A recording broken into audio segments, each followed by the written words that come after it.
జేసీ ప్రభాకర్ రెడ్డి దిగజారుడు రాజకీయాలు చేస్తున్నారని తాడిపత్రి ఎమ్మెల్యే కేతిరెడ్డి పెద్దారెడ్డి మండిపడ్డారు. తన ఉనికిని కాపాడుకునేందుకే కరపత్రాలు వేసి అసత్య ప్రచారం చేస్తున్నారని ఫైర్ అయ్యారు. జేసీ ప్రభాకర్ రెడ్డి అవినీతి అక్రమాలపై బహిరంగ చర్చకు సిద్ధమా అని సవాల్ విసిరారు. బినామీ పేర్లతో తాడిపత్రి మున్సిపల్ ఆస్తులను జేసీ కొల్లగొట్టారని ఆరోపించారు. జేసీ ప్రభాకర్ రెడ్డి నోరు జారితే ఊరుకోనేది లేదని ఎమ్మెల్యే పెద్దారెడ్డి హెచ్చరించారు. 20-25 రూములు బినామీ పేర్లతో ఉన్నాయి. గతంలో ఇదే బినామీ పేర్లతో ఉండే వాళ్ళకే 2.5 కోట్ల రూపాయలు మున్సిపాలిటీలో కౌన్సిల్లో పెట్టి క్యాన్సిల్ చేయడం కూడా జరిగింది.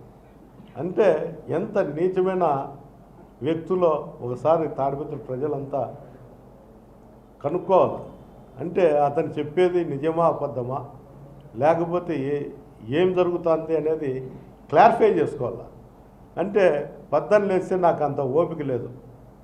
అతను మాత్రం 18 లేస్తే ఒక పని పెట్టుకున్నాడు.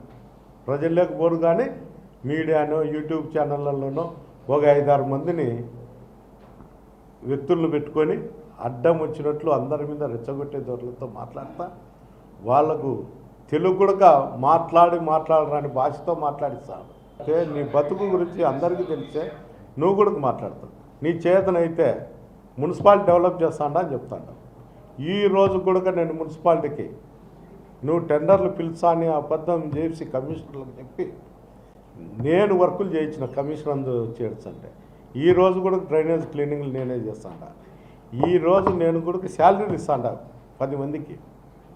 నువ్వు ఏ రోజైనా కానీ నీ చేతుకుంటే 10 రూపాయలు డబ్బు పెట్టినావా? సిగ్గుండాల మాట్లాడేదానికి కూడా.